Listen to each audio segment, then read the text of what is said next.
Hello everybody.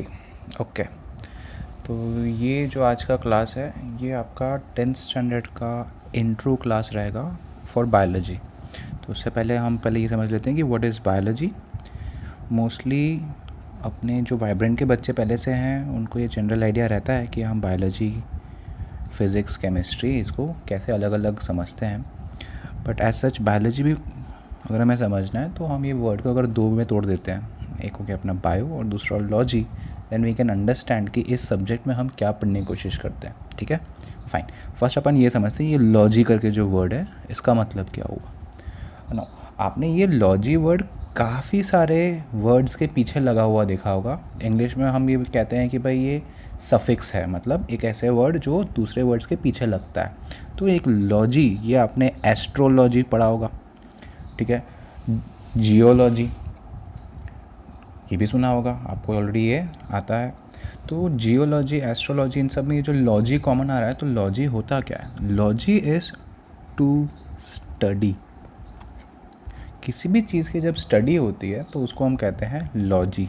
तो अब हम पढ़ क्या रहे हैं पर्टिकुलरली इसमें? तो बायो। बायो का मतलब क्या हो गया? Bio means life. So what is biology? The study of life. Study of life and living things हो गया अपना बायोलॉजी। Okay, fine. तो आज की क्लास में let us have a brief understanding कि हम 10th स्टैंडर्ड में बायोलॉजी में कौन से चैप्टर्स पढ़ने वाले हैं और उन चैप्टर से हमें क्या सीखने मिलेगा। ठीक है, फर्स्ट ऑफ ऑल दिमाग में ये बिठा लो कि हम ये जो पढ़ रहे हैं मार्क्स के लिए नहीं पढ़ने वाले। हम पढ़ रहे हैं क्योंकि भाई पहले से हमें पता नहीं है और अपने को एक मौका मिला है कि हम सीखें कि भाई कैसे कुछ चीज़ें होती है। तो उस एंगल से आपको ये चीज़ें पढ़नी है। कोई भी आपको इस बारे में फिर डाउट्स आए तो यू कैन कॉन्टैक्ट मी। ठीक है, फाइन। तो एज सच 10th स्टैंडर्ड में इस पर्टिकुलर बायोलॉजी वाले सेक्शंस में कौन से चैप्टर्स आते हैं, लेट अस सी।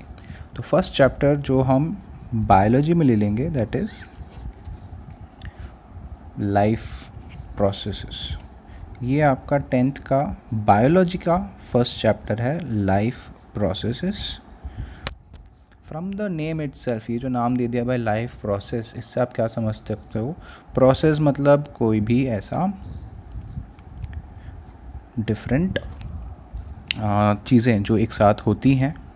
ठीक है, दो तीन चीज़ें जब एक साथ होकर कुछ और चीज़ें क्रिएट करती है या फिर कुछ काम करने में हेल्प करती है तो उसको हम बोलते हैं प्रोसेस। ठीक है, तो लाइफ प्रोसेस क्या हो गया? Life process, these are different functions of organs, मतलब आपके बॉडी के जो भी different organs and organ systems which help an organism, मतलब कोई भी एक ऐसा ऑर्गेनिज्म टू स्टे अलाइव। मतलब क्या? कोई भी लिविंग थिंग में जो कुछ भी ऐसी अलग अलग चीज़ें हो रही है उसके बॉडी के अंदर जो उसको ज़िंदा रखने के लिए हेल्प करती हैं, उनको हम कह देते हैं लाइफ प्रोसेसेस। ठीक है ना। एज सच बायोलॉजी आपके जो बोर्ड के हिसाब से देखा जाए तो ये एक चैप्टर में ख़त्म कर दिया है, बट क्योंकि हम वाइब्रेंट क्लासेस में थोड़ा और डिटेल में हम हर एक चैप्टर को समझने की कोशिश करेंगे, जस्ट टू अंडरस्टैंड कि भाई एग्जैक्टली क्या हो रहा है, कैसे चीज़ें हो रही है, थोड़ा डिटेल में हम देखेंगे। तो इसलिए हम इस लाइफ प्रोसेस को बांट देते हैं 4 अलग चैप्टर्स में। ठीक है, आपके एनसीईआरटी का जो बुक है उसमें भी ये अलग 4 अलग टॉपिक्स अंदर दिए हैं, बट हम इसको 4 अलग चैप्टर्स में बांट लेंगे। ठीक है, तो लाइफ प्रोसेस में पहला जो हम चैप्टर देखने वाले हैं दैट इज़ न्यूट्रिशन। फिर आ जाता है आपका respiration, then you have transportation and lastly excretion. ठीक है, तो हम इसको नाम दे देते हैं भाई A B C D, but हम वाइब्रेंट क्लासेस में वी विल बी सीइंग कि ये अलग चैप्टर्स हो जाएंगे, ठीक है। तो पहले हम समझते हैं कि भाई न्यूट्रिशन जो चैप्टर है इसमें हम क्या सीखने वाले हैं, मतलब इस चैप्टर से हमें क्या सीखने मिलता है। तो अगर हम न्यूट्रिशन की बात करें तो क्या होता है न्यूट्रिशन, और इस चैप्टर में इस 10th स्टैंडर्ड में हम क्या क्या सीखेंगे। तो हम न्यूट्रिशन मतलब क्या, बॉडी को खुराक देना, जो न्यूट्रिएंट्स जो हम वर्ड सीखते हैं, न्यूट्रिएंट मतलब ऐसी कुछ चीज़ें जो हमें खाने की ज़रूरत पड़ती है, जिसको हम खाना कहते हैं, ठीक है। तो इस चैप्टर में पहले हम देखेंगे कि प्लांट्स में ये कैसे होता है। प्लांट्स को जो भी चीज़ें ज़रूरत होती है उनके बॉडी के लिए वो उनको कैसे मिलती है, वो इस चैप्टर में देखा जाएगा, न्यूट्रिशन। तो प्लांट्स वो कैसे बनाती है अपना खाना, ठीक है। तो इसको आप खाना समझ सकते हो। तो न्यूट्रिशन, खाना प्लांट्स का कैसे बनता है।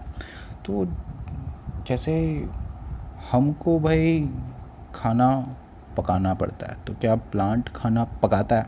क्या वो कहीं से ख़रीद के लाता है खाना? नहीं, वो खुद का खाना खुद बनाना जानता है। तो ऐसा जो टाइप ऑफ न्यूट्रिशन हो गया, ये हम इसका नाम दे देते हैं ऑटोट्रॉफिक न्यूट्रिशन।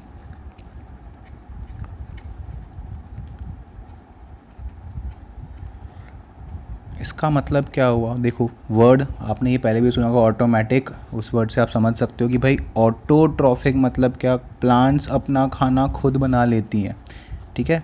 जब हम ये इस चैप्टर पे देखेंगे, न्यूट्रिशन चैप्टर में देखेंगे, तो हम डिटेल में देखेंगे कि ये खुद अपना खाना कैसे बना लेती है। इसका मतलब ये नहीं है कि भाई जैसे मम्मी को हम ऑटोट्रॉफिक कह सकते हैं, मम्मी अपना खाना खुद बना लेती हैं, बट ख़रीद के लाना पड़ता है ना, आटा बेसन ये सब खरीदना पड़ता है ना, प्लांट को ये सब नहीं खरीदना पड़ता।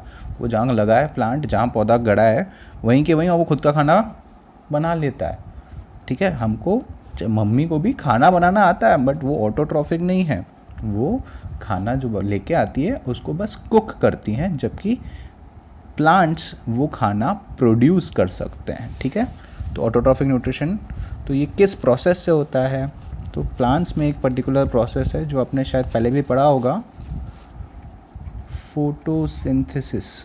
तो इस चैप्टर, न्यूट्रिशन चैप्टर में हमें फोटोसिंथेसिस कैसे होता है ये हम डिटेल में समझेंगे। एंड इसमें होगा क्या, यूजिंग सनलाइट प्लांट्स ग्लूकोज बना सकती हैं, ठीक है।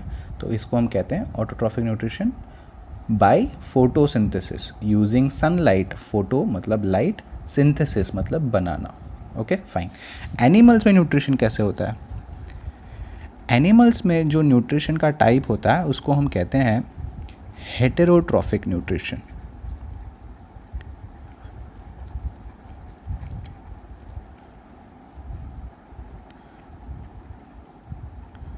हाँ, हेटेरोट्रॉफिक न्यूट्रिशन पे फिर और भी अलग अलग टाइप्स में बांट सकते हैं, बट अभी के लिए हम बस इतना समझते हैं कि भाई हेटेरोट्रॉफिक मतलब they can not make their own food, उनको कोई और लिविंग थिंग को खाना पड़ेगा।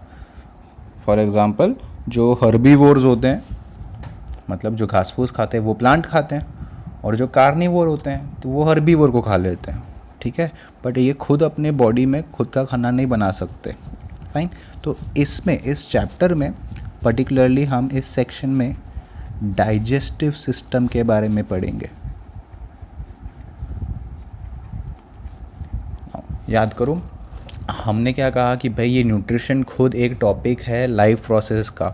तो the first life process is nutrition, जिसमें हम पढ़ेंगे कि भाई हम जो खाना खाते हैं वो बॉडी कैसे उसको डाइजेस्ट करती है, मतलब जो आपने खाना खाया उसको तोड़ के उसको यूज़ करने लायक कैसे बनाती है, ये हम पढ़ेंगे डाइजेशन में, जो खुद एक पार्ट है न्यूट्रिशन का।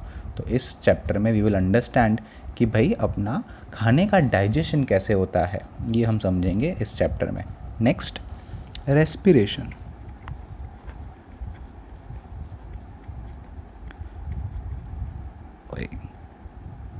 सॉरी, तो रेस्पिरेशन, फाइन। अब अपने को खाना डाइजेस्ट करना है, बट वो खाना डाइजेस्ट करने के लिए अपने को चाहिए एनर्जी, ठीक है। तो रेस्पिरेशन एज सच हमें बताती है कि हमें बॉडी में एनर्जी कहाँ से मिलता है, खाने को यूज़ कैसे करते हैं हम, how we get energy from food. जो आपने खाना खा लिया उसको डाइजेस्ट कर लिया, मतलब उसको तोड़ के उसको काफ़ी सिंपल बना लिया, बट अब उसमें से आप एनर्जी कैसे बनाते हो ये हम सीखेंगे इस चैप्टर में, जिसका नाम है रेस्पिरेशन। ठीक है, तो same in case of plants and animals ये रेस्पिरेशन सेम रहता है, बट इसके जो टाइप्स जो हम पढ़ेंगे तो दो टाइप हो जाते हैं। एक हो गया अपना एनएरोबिक रेस्पिरेशन, दूसरा हो गया अपना एरोबिक रेस्पिरेशन। ये शायद अपने लोअर क्लासेस में पढ़ा होगा कि भाई एनएरोबिक रेस्पिरेशन मतलब खाने को तोड़ने के लिए ऑक्सीजन नॉट रिक्वायर्ड। ये इस टाइप का रेस्पिरेशन मोस्टली काफ़ी छोटे माइक्रो ऑर्गेनिजम्स में होता है। बाकी प्लांट्स, एनिमल्स और इवन हम करते हैं एरोबिक रेस्पिरेशन, जिसमें oxygen is required.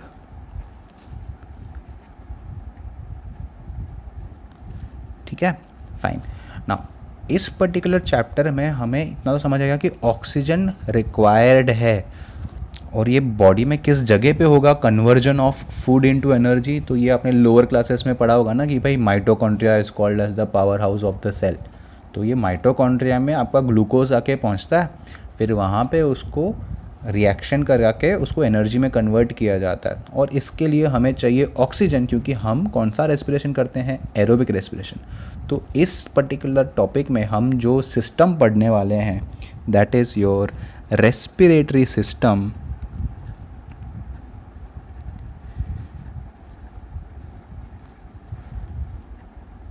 Respiratory system में क्या आ गया है भाई, आपके लंग्स और नोज़ और ट्रैकिया, जिसको हम विंड पाइप भी कह सकते हैं।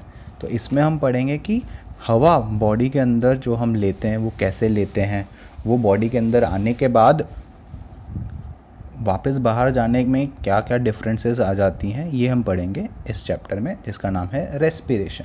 Okay fine, next we are seeing transportation.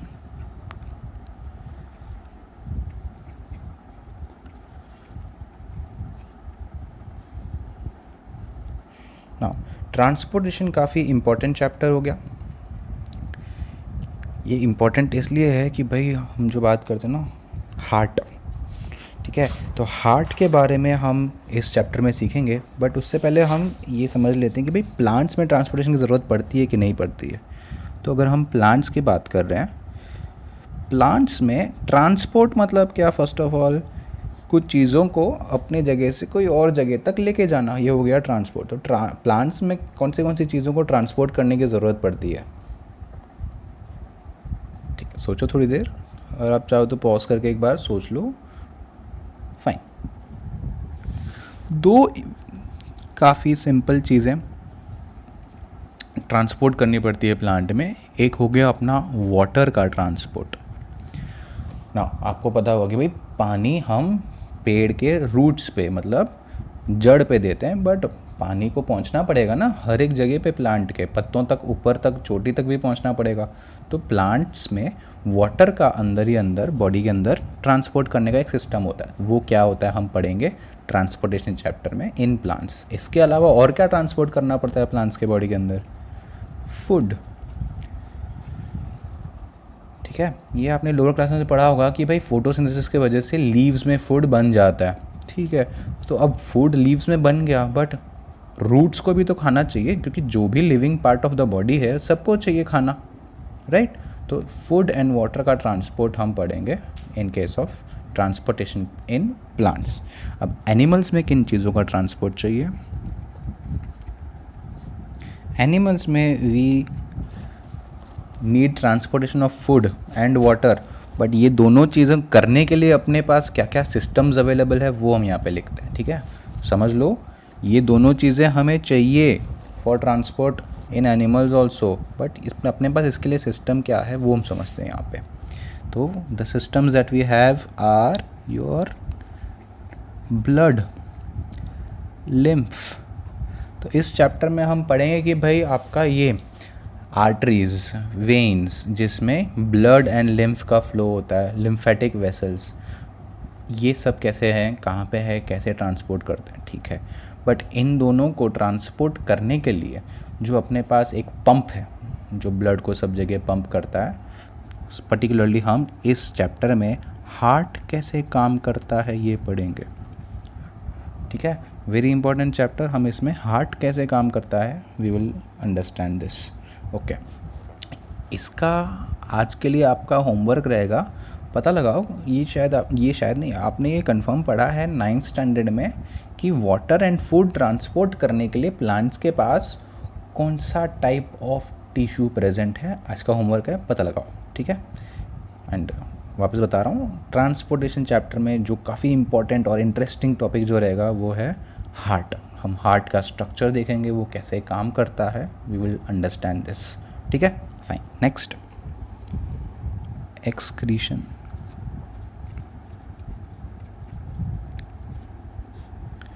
तो इस चैप्टर में हम क्या पढ़ने वाले हैं, तो बॉडी में जो वेस्ट जनरेट होता है, ठीक है, बॉडी का जो वेस्ट जनरेट होता है उसको बाहर निकालने का क्या प्रोसेस है वो हम पढ़ेंगे एक्सक्रीशन में, ठीक है। एक्सक्रीशन एज सच, पहले अगर हम एनिमल्स में देखें तो इस चैप्टर में हम पढ़ेंगे किडनीज़ के बारे में, यूरिन का फॉर्मेशन कैसे होता है, किडनी अपने ब्लड को फिल्टर करती है और उसमें से सारा वेस्ट निकालती है, तो वो कैसे निकालती है वो फंक्शन हम देखेंगे इस चैप्टर में। प्लांट्स में आप बताओ भाई, प्लांट सुसु जाता है, नहीं जाता है, मैंने तो नहीं देखा, तो उनके बॉडी में वेस्ट जनरेट नहीं होता है क्या, होता है। तो हम ये भी देखेंगे कि प्लांट्स में वेस्ट निकालने का क्या प्रोसेस रहता है, वी विल अंडरस्टैंड दिस। इसके काफ़ी अलग अलग मेथड्स है, बट कुछ मेथड्स हम प्लांट्स का देखेंगे। बट अभी के लिए हम बस ये समझ लेते हैं कि प्लांट्स में एक कॉमन मेथड जो वेस्ट निकालने का है, स्टोरेज। तो स्टोरेज से वेस्ट कैसे निकलेगा, तो पुराने पार्ट्स जो प्लांट के होते हैं जो गिर जाते हैं ना, जो पुराने पत्ते गिरते हैं, तो वो सब क्यों गिरते हैं, क्योंकि प्लांट के पास ऐसे वेस्ट निकालने के लिए किडनी जैसा स्ट्रक्चर तो है नहीं, तो वो क्या करता है, अपने ही बॉडी के पुराने पार्ट्स पे वेस्ट स्टोर करता है और फिर वो पार्ट उस प्लांट से गिर जाता है, तो इसलिए प्लांट्स के ऐसे पत्ते झड़ते हैं, ठीक है। फाइन, तो ये है अपना फर्स्ट लाइफ प्रोसेस वाले चैप्टर को हमने बांट के 4 अलग सेक्शंस में रख लिया है, nutrition, respiration, transportation and excretion. तो ये था अपना लाइफ प्रोसेस में हम क्या क्या सीखने वाले हैं, एक इंट्रो देखा है, ठीक है। अब 10th स्टैंडर्ड में ही आपके पास और कौन से चैप्टर आ जाते हैं, तो अपना अगला चैप्टर जो है दैट इज़ योर, यहीं पे लिख लेते हैं, कंट्रोल एंड कोऑर्डिनेशन। बायोलॉजी का जो नेक्स्ट चैप्टर रहता है इन केस ऑफ 10th स्टैंडर्ड, ये है अपना कंट्रोल एंड कोऑर्डिनेशन। तो इस चैप्टर में हम क्या सीखते हैं, अब ठीक है, अपन ने अभी तक देखा कि लाइफ प्रोसेस में ये मतलब इतने सारे अलग अलग चीज़ें हो रही होती है, और जैसे हमने डेफिनेशन ऑफ लाइफ प्रोसेस देखा कि भाई ये सब चीज़ें बॉडी में होना काफ़ी ज़रूरी है, अगर ये सब चीज़ें अगर बॉडी में नहीं हो रही देन अपनी body it can not stay alive, आप ज़िंदा फिर कंटिन्यूस नहीं रह सकते। तो इन सब चीज़ों को कंट्रोल करने के लिए और कब कौन सी चीज़ होनी चाहिए, मतलब कब कौन सा प्रोसेस चलना चाहिए, ये कोऑर्डिनेशन करने के लिए जो अपना बॉडी का सिस्टम है वो हम पढ़ेंगे कंट्रोल एंड कोऑर्डिनेशन में। मतलब अभी तक तो आपको आइडिया आ गया होगा कि हम इसमें क्या पढ़ने वाले हैं। तो इसमें अगर हम एनिमल्स में देखा जाए तो we will study nervous system,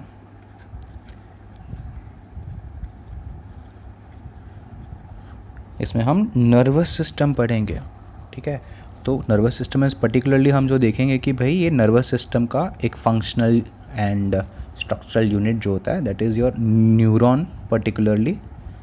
तो आपने ये सेल्स वाले चैप्टर में 9th स्टैंडर्ड में पढ़ा होगा कि भाई न्यूरॉन क्या होता है, तो न्यूरॉन का स्ट्रक्चर हम थोड़ा वापस ब्रीफ में देखेंगे, एंड न्यूरॉन का फंक्शनिंग आपने 9th वाले चैप्टर में स्ट्रक्चर काफ़ी हद तक समझ लिया होगा, बट न्यूरॉन का फंक्शनिंग कैसे होता है, वो सिग्नल कैसे ट्रांसपोर्ट करता है, ये हम समझेंगे इस चैप्टर में। इसके अलावा we will look into brain, हम ब्रेन के बारे में थोड़ा सीखेंगे, स्पाइनल कॉर्ड के बारे में थोड़ा ब्रीफली सीखेंगे, बट ब्रेन स्पेसिफिकली अपना काम कैसे करता है। एंड जैसे कि हम जानते हैं brain is what controls our entire body, तो ये पार्ट हम देखेंगे। इसके अलावा हम क्या देखेंगे, इन केस ऑफ एनिमल्स देखा जाए तो एक और सिस्टम है जो नर्वस सिस्टम के कंट्रोल के अंदर ही आता है, कॉल्ड एज हार्मोनल। हॉर्मोन्स ये होते हैं कुछ केमिकल्स, ये हो गया अपना हार्मोनल सिस्टम। ये होते हैं कुछ केमिकल्स जो बॉडी के कुछ ऑर्गन्स सिक्रीट करते हैं बॉडी को कंट्रोल करने में। तो इस हार्मोनल सिस्टम में हम ये देखेंगे कि भाई बॉडी में कौन से अलग अलग ग्लैंड्स है। ग्लैंड्स मतलब एक ऐसा ऑर्गन जो हार्मोन सिक्रीट करता है, ठीक है।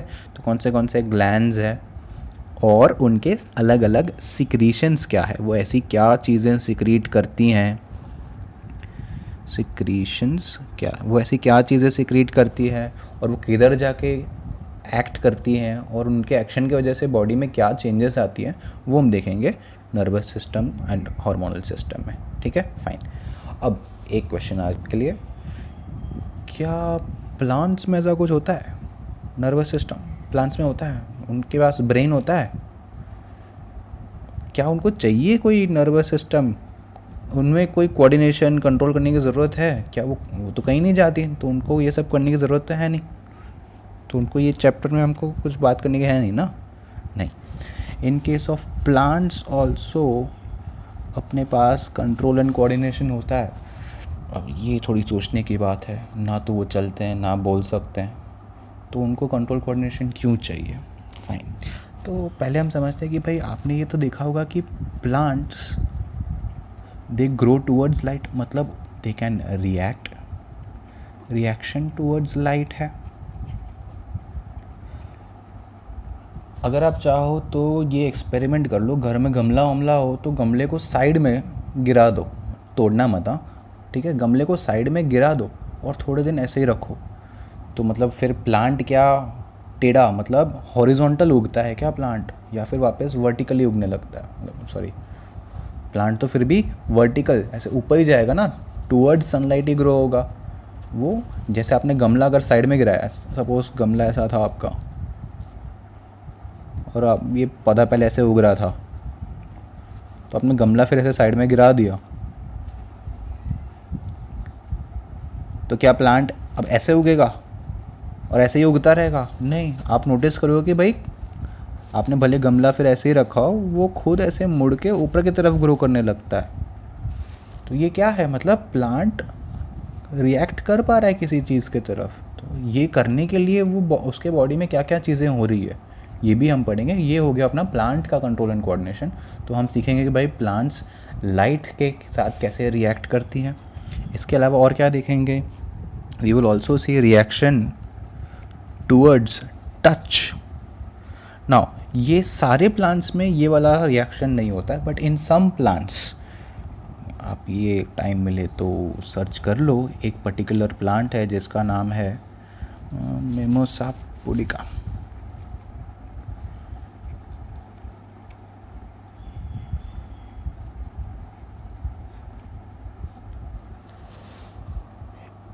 मिमोसा पुडिका इसका साइंटिफिक नेम हो गया, कॉमन नेम हो गया इसका टच मी नॉट प्लांट। ये प्लांट थोड़ा शर्माता है, ठीक है। अगर इसके आप लीव्स को छुओगे ना तो इसके लीव्स सिकुड़ जाते हैं। यूट्यूब पे ये हो तो वीडियो देख लो कि भाई ये प्लांट ऐसा प्लांट है जिसको छूने से वो रिस्पॉन्ड करता है। सारे प्लांट्स नहीं कर पाते बट ये कर पाता है। तो ये कैसे करता है ये हम देखेंगे इस वाले पर्टिकुलर टॉपिक में। तो इनमें ये प्रोसेस कैसे होता है, how this control and coordination is brought. इसके अलावा भी we will look into other, इसके अलावा जो अदर कोऑर्डिनेशन करना पड़ता है प्लांट्स में। फॉर एग्जांपल रूट्स क्यों ज़मीन के अंदर की तरफ ही ग्रो करती है, ऊपर की तरफ आसमान की तरफ क्यों नहीं ग्रो करती, और उनको पता कैसे चलता है कि भाई ज़मीन नीचे की तरफ ही है। आप बीज तो कैसे भी बोल सकते हो, फिर भी उसके रूट्स नीचे ही क्यों जाते हैं, ये सब हम देखेंगे इस चैप्टर में, ठीक है ना। ऐसा अभी एक समझा देता हूँ, in plants control and coordination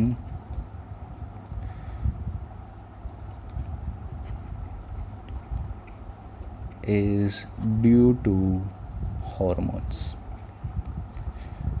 plants में नर्वस सिस्टम नहीं होता, प्लांट्स में सिर्फ हॉर्मोन्स मतलब कुछ केमिकल्स के सिक्रीशन की वजह से ही ये सारा प्रोसेस कंट्रोल होता है। ये हम डिटेल में देखेंगे इस कंट्रोल एंड कोऑर्डिनेशन चैप्टर में, ठीक है।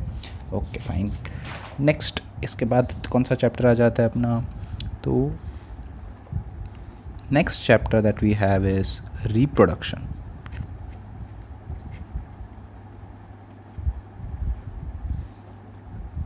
ठीक है, तो हमें इतना तो पता है ऑलरेडी कि आप कोई भी लिविंग थिंग ले लो तो उसका एक प्रॉपर्टी जो उसको लिविंग थिंग घोषित करने में काफ़ी इम्पोर्टेंट होता है कि भाई इट कैन रिप्रोड्यूस मतलब क्या, वो खुद का एक कॉपी बना सकता है, नॉट एग्जैक्ट एकदम डिट्टो नहीं, बट उसी प्रजाति का और एक इंडिविजुअल इट कैन प्रोड्यूस।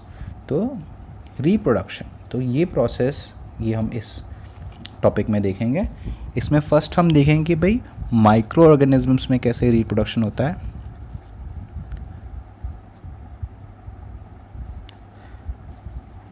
जैसे कि बैक्टीरिया में, ईस्ट में,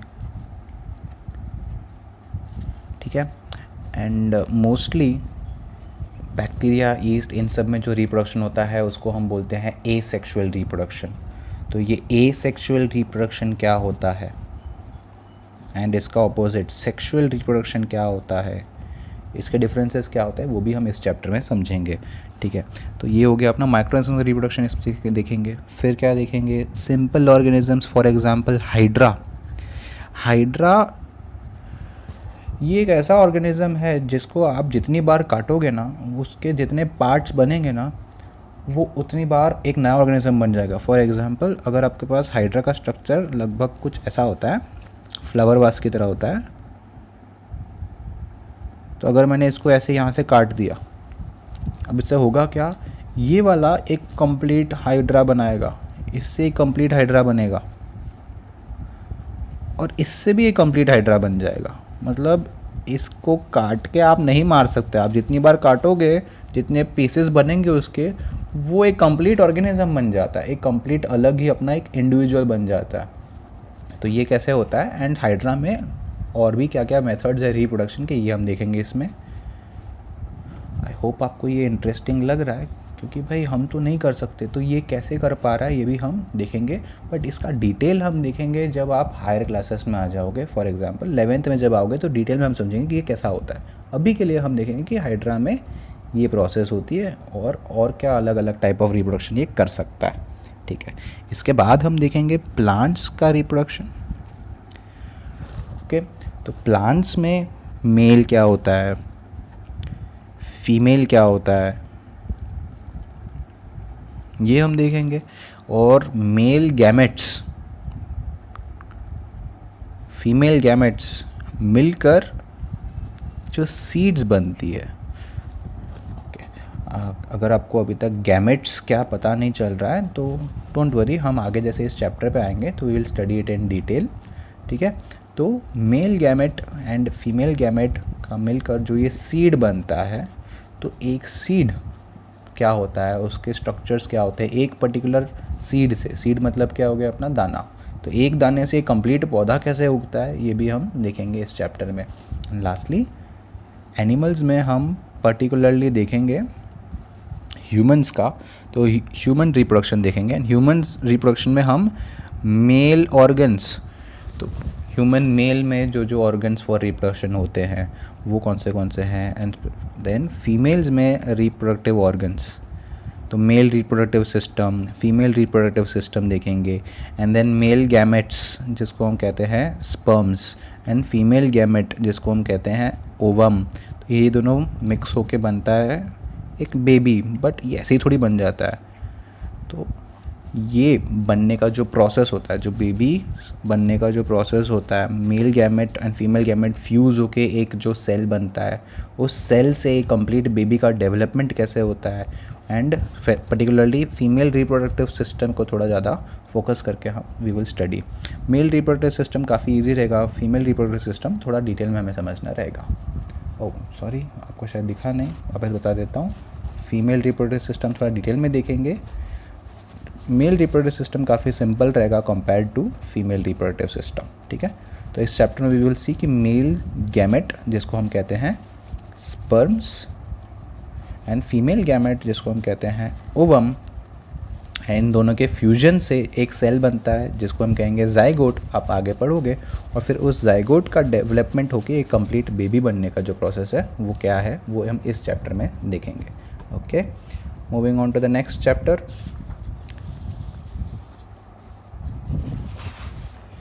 नेक्स्ट अगला चैप्टर जो है that is your heredity and evolution.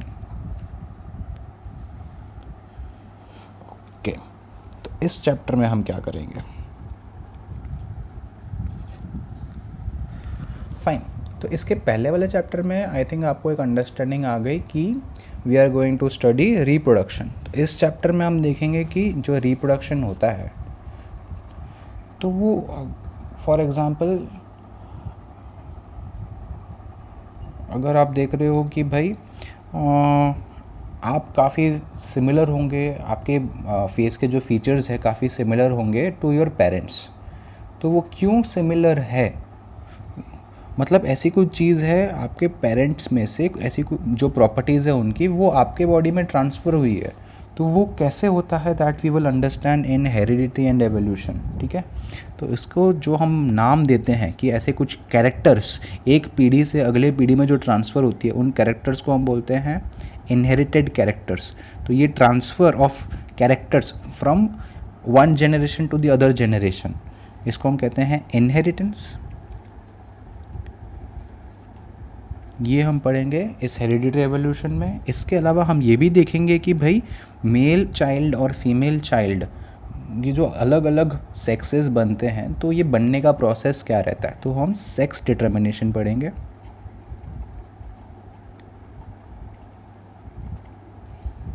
Okay, फिर इसी चैप्टर में जो एवोल्यूशनल पार्ट है उसमें हम समझेंगे कि एक बाबा थे कॉल्ड डार्विन,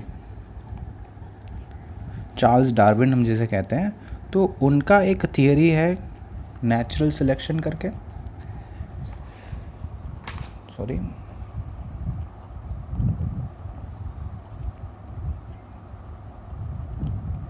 तो नेचुरल सिलेक्शन क्या है? अब इसमें पर्टिकुलरली हम ये समझते हैं कि भाई अगर रिप्रोडक्शन के वजह से you have formation of next generation, ठीक है, तो एक पीढ़ी से अगली पीढ़ी बनने का तो हमें समझ आ जाएगा यहाँ तक जब हम पढ़ेंगे, फाइन। बट क्या हमें धरती पर जो भी अलग अलग ऑर्गेनिज्म मिलते हैं सब सेम है? नहीं। तो ये अलग अलग टाइप ऑफ ऑर्गेनिज्म कैसे आए वो हम पढ़ेंगे एवोल्यूशन वाले पार्ट में। और हम ये भी देखेंगे कि भाई जो हमें कहा जाता है कि बंदर से इंसान आए, तो क्या वो सच है, वो हम समझेंगे इसमें। तो इसको हम कह रहे हैं ह्यूमन एवोल्यूशन। Fine, next. ये काफ़ी इंपॉर्टेंट चैप्टर और काफ़ी इंटरेस्टिंग चैप्टर भी रहेगा। इसमें हमारा हिस्ट्री क्या है ये हमें समझने में आएगा कि हम ह्यूमंस आए कैसे। Okay, next our environment.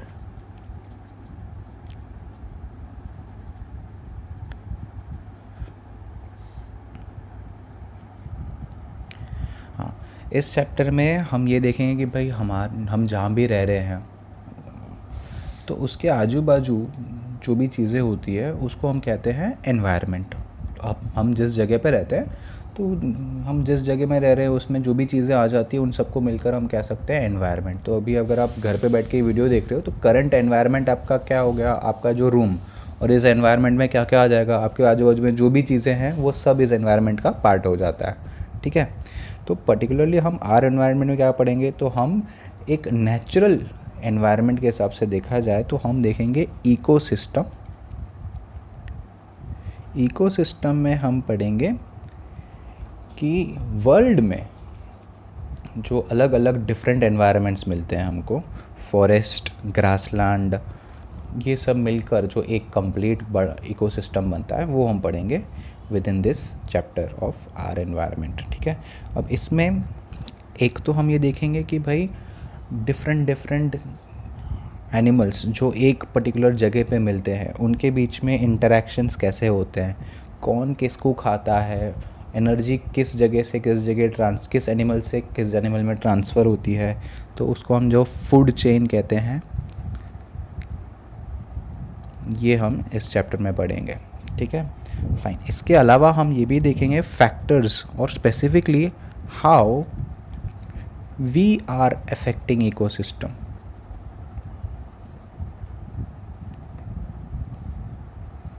हम इकोसिस्टम को कैसे अफेक्ट कर रहे हैं। तो अब तक आई थिंक आपको समझ आ गया होगा कि इकोसिस्टम में हम क्या बात कर रहे हैं कि भाई एक अगर हम नेचुरल एनवायरनमेंट ले ले तो वहाँ पर जो पेड़ पौधे, नदी, पहाड़ और उसके साथ जो भी लिविंग थिंग्स है तो वो सब मिला के हम एक इकोसिस्टम कह सकते हैं। फाइन। और उसके बीच में जो एनिमल्स कौन किसको खाता है, पॉपुलेशन किसकी ज़्यादा हो जाती है किसकी कम हो जाती है, वो सब हम समझेंगे फूड चेन में। बट हमारे ऐसे कुछ एक्टिविटीज़ है जिसके वजह से ये इकोसिस्टम, नेचुरल इकोसिस्टम डिस्टर्ब हो सकता है। तो वो क्या क्या हो जाएगा वो हम पढ़ेंगे इस टॉपिक में। फॉर एग्ज़ाम्पल आप इसमें देखोगे ओजोन डिप्लीशन।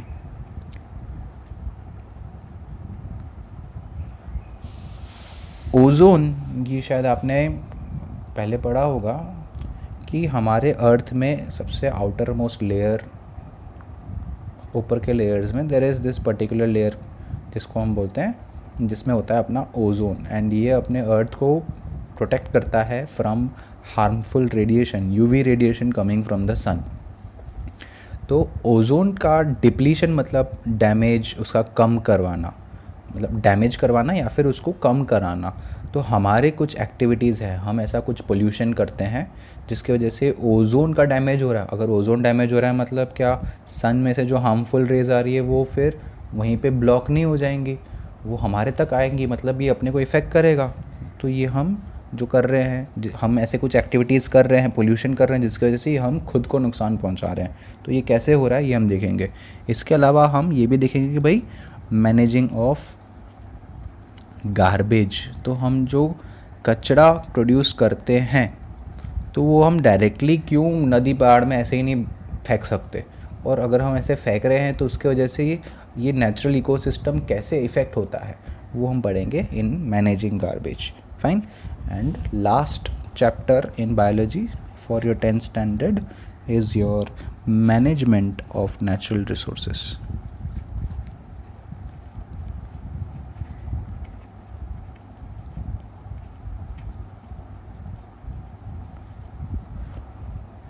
इस चैप्टर में हम क्या देखेंगे, इस चैप्टर में आपने 9th स्टैंडर्ड में एक ऐसा सिमिलर चैप्टर देखा है, सबसे लास्ट वाला, नेचुरल रिसोर्सेज। तो इसमें हम देखेंगे मैनेजमेंट ऑफ नेचुरल रिसोर्सेज, जिसमें हम सॉइल, एयर, वाटर, इन सब को इफ़ेक्टिवली कैसे यूज़ करना है,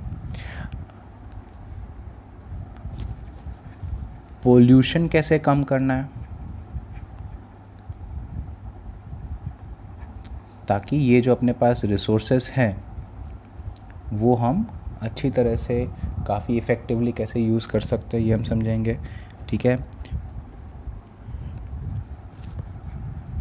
नेक्स्ट हम देखेंगे कि भाई why do we have to manage natural resources. अगर हम ये रिसोर्सेस का ढंग से यूज़ नहीं कर रहे, ढंग से मैनेज नहीं कर रहे, तो फिर हमें क्या क्या प्रॉब्लम्स हो सकती हैं ये हम देखेंगे। इसके अलावा some other natural resources like forests and wildlife. इन नेचुरल रिसोर्सेज से हमें क्या क्या मिलता है एंड हम अभी इनको कैसे नुकसान पहुंचा रहे हैं, एंड हम क्या क्या कर सकते हैं ताकि इनका नुकसान कम हो, ये हम देखेंगे। सिमिलरली हम वाटर जैसे यूज़ कर रहे हैं उसको हम बेटर मैनेज कैसे कर सकते हैं, उसका स्टोरेज कैसे हो सकता है वो भी पढ़ेंगे। एंड लास्टली फॉसिल फ्यूल्स जो हम कहते हैं, कोल एंड पेट्रोलियम।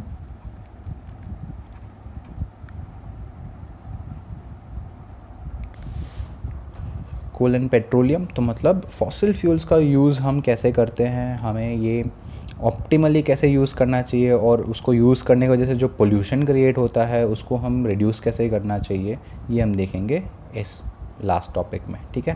फाइन। तो मैंने अभी तक आपको बायोलॉजी के सारे चैप्टर्स का एक लिस्ट दे दिया है और मैंने आपको एक आइडिया दिया है कि इस पर्टिकुलर हर एक चैप्टर में क्या क्या चीज़ें हम सीखने वाले हैं।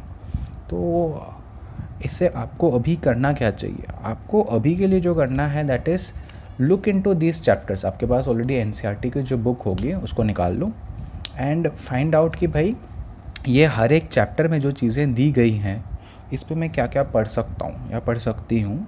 एंड आपको जो भी इंटरेस्ट आ रहा है जस्ट एक बार उसको पढ़ो एंड ट्राई टू अंडरस्टैंड कि एनसीईआरटी के में जो जितना दिया गया है उससे हम क्या क्या सीखने मिल रहा है। Fine. And from the next class we will start with the first chapter that is life process. But जैसे मैंने कहा था हम लाइफ प्रोसेस को 4 अलग चैप्टर्स में बांट देंगे। फर्स्ट हो जाएगा अपना न्यूट्रिशन, तो हम अगले क्लास से हम न्यूट्रिशन चैप्टर का स्टार्ट करेंगे। Okay fine. अगर आपको कोई डाउट्स हो अभी जो डिस्कस किया है कि भाई हम इस हर एक चैप्टर में जो पढ़ने वाले हैं, अगर आपने पढ़ा और फिर उसमें कोई डाउट्स आ रहे हैं तो you can call me. Secondly अगर आप डायरेक्टली कमेंट सेक्शन में भी मैं अगर आप मैसेज कर रहे हो तो मैं रिप्लाई उस पर कर दूँगा। Okay fine.